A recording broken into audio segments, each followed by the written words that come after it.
انہوں نے اسے روکنے کی کوشش بالکل نہیں کی تھی۔ اس نے آنکھوں میں اترنے والی نمی کو خون بھینچ کر ضبط کیا۔ پھر کل شام کی سیٹ بک کروا دیتا ہوں۔ اگلی شام ایئرپورٹ کے لیے روانہ ہوتے ہوئے اس کے پاپا نے ایک بیگ اسے تھما دیا تھا۔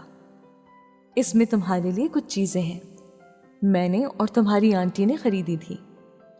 اس نے بجھے دل سے بیگ تھام لیا تھا۔ اس کا دل چاہا تھا وہ ان سے کہے مجھے صرف چیزوں کی ضرورت نہیں ہے، لاہور پہنچتے ہی مجھے فون کر دینا۔ اس نے پاپا کو کہتے ہوئے سنا تھا۔ غزالہ نے آگے بڑھ کر ہمیشہ کی طرح اسے گلے لگا کر چوما تھا۔ ٹیک کیئر، انہوں نے اس سے علیحدہ ہوتے ہوئے کہا تھا۔ وہ خاموشی سے گاڑی میں بیٹھ گئی تھی۔ ایئرپورٹ پر پہنچ کر اس نے نانو کو فون کیا تھا اور اپنے آنے کی اطلاع دیتے ہوئے ڈرائیور کو بھیجنے کو کہا تھا۔ نانو کے کسی سوال سے بچنے کے لیے اس نے جلدی سے فون بند کر دیا تھا۔ تمہیں تو ابھی بہت دن وہاں رہنا تھا اور اب 2 دن میں ہی واپس آ گئیں؟ نانو نے اس کا استقبال کرتے ہی پہلا سوال کیا تھا۔ وہ کچھ حیران ہوئی تھی۔ نانو نے ہمیشہ کی طرح آتے ہی اسے گلے نہیں لگایا تھا۔ ہاں، بس میرا دل ہی نہیں لگا وہاں۔ پاپا تو بہت اصرار کر رہے تھے کہ میں ابھی واپس نہ جاؤں۔ وہ تو مجھے کچھ دن کے لیے مری لے جانا چاہ رہے تھے، مگر میں وہاں بور ہوتی۔ ٹھیک ہے، سو جاؤ۔ نانو یکدم اٹھ کر چلی گئی تھی۔ وہ کچھ اور الجھ گئی تھی۔ نانو نے اس سے کھانے کا پوچھا تھا، نہ ہی نانا سے ملنے کے لیے کہا تھا، بلکہ صرف ایک جملہ کہہ کر اٹھ گئی تھی۔ وہ الجھے ہوئے ذہن کے ساتھ اپنے بیڈ روم میں آ گئی تھی۔ کپڑے بدلنے کے بعد وہ بیڈ پر لیٹ گئی تھی۔ اس وقت وہ واقعی سونا چاہتی تھی۔ اگلے دن صبح جب وہ کچن میں آئی تھی تو اس وقت 10 بج رہے تھے۔ نانو اس وقت خانسامہ کو کچھ ہدایات دے رہی تھی۔ السلام علیکم نانو، اس نے کچن میں داخل ہوتے ہوئے نانو کو مخاطب کیا تھا۔ وعلیکم السلام۔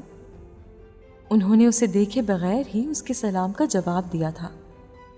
نانا کہاں ہے نانو؟ رات تو میں ان سے مل ہی نہیں سکی، اس نے پوچھا۔ کسی کام سے باہر گئے ہوئے ہیں؟ پتہ نہیں۔ اسے ان کی آواز ایک بار پھر بہت ترش محسوس ہوئی تھی۔ نانو، مجھے بریکفاسٹ کرنا ہے، اس نے کہا تھا۔ میں مرید سے کہہ دیتی ہوں، وہ تیار کر دیتا ہے، انہوں نے خانسامہ کا نام لیتے ہوئے کہا تھا۔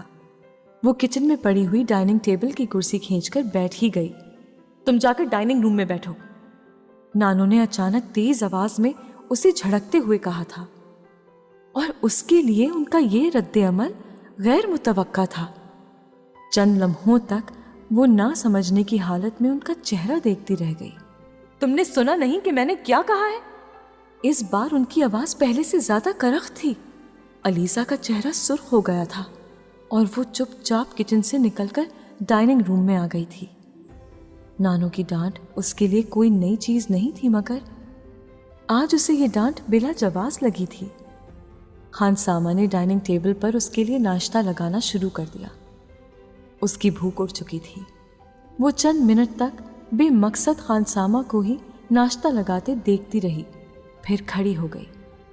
مرید پاپا، مجھے ناشتہ نہیں کرنا۔ کیوں علیزہ بی بی، کیا ہوا؟ خانسامہ نے کچھ حیران ہو کر پوچھا تھا۔ بس مجھے بھوک نہیں ہے۔ بی بی آپ ناشتہ کر لیں، آج کل بڑی بیگم صاحبہ بہت غصے میں ہیں، آپ اس طرح اٹھ کر چلی جائیں گی تو وہ آپ سے بھی بہت ناراض ہوں گی، خانسامہ نے دبی آواز میں اس سے کہا تھا۔ نانو کو ہوا کیا ہے؟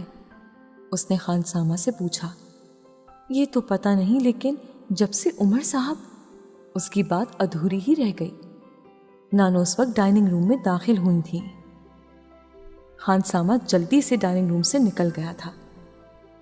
عمر نے ضرور میرے بارے میں کوئی نہ کوئی بات کی ہوگی، اسے یکدم طیش آیا تھا۔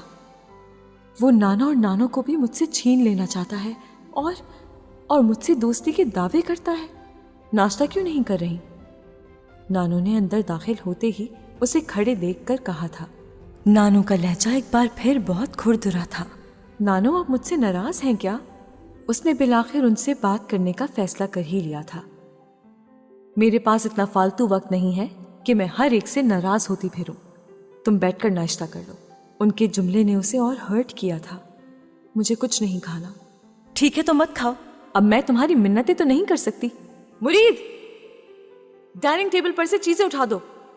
انہوں نے خان سامہ کو بلند آواز میں بلایا تھا۔ علیزہ دم بخود سی انہیں دیکھتی رہی تھی۔ نانو نے میرے ساتھ کبھی ایسا نہیں کیا، تو پھر آج کیا بات ہو گئی؟ میری 3 دن کی غیر حاضری میں ایسی کیا بات ہو گئی کہ میرے ساتھ اس طرح پیش آنے لگ گئی ہیں؟ وہ ساکت کھڑی سوچتی ہی رہ گئی۔ تم سے مجھے کچھ باتیں کرنی ہیں، میرے بیڈ روم میں آ جاؤ۔ نانو نے مرید کو بلانے کے بعد ایک بار پھر اسے مخاطب کرتے ہوئے کہا تھا۔ وہ کسی معمول کی طرح ان کے پیچھے ہی ڈائننگ روم سے نکل گئی تھی۔ ان کے پیچھے ان کے کمرے کی طرف جاتے ہوئے اس کا ذہن مسلسل یہ اندازہ لگانے کی کوشش میں مصروف تھا کہ ان کی ناراضگی کی وجہ کیا ہو سکتی ہے، اور کیا اب اپنے بیڈ روم میں وہ اسی بارے میں باتیں کریں گی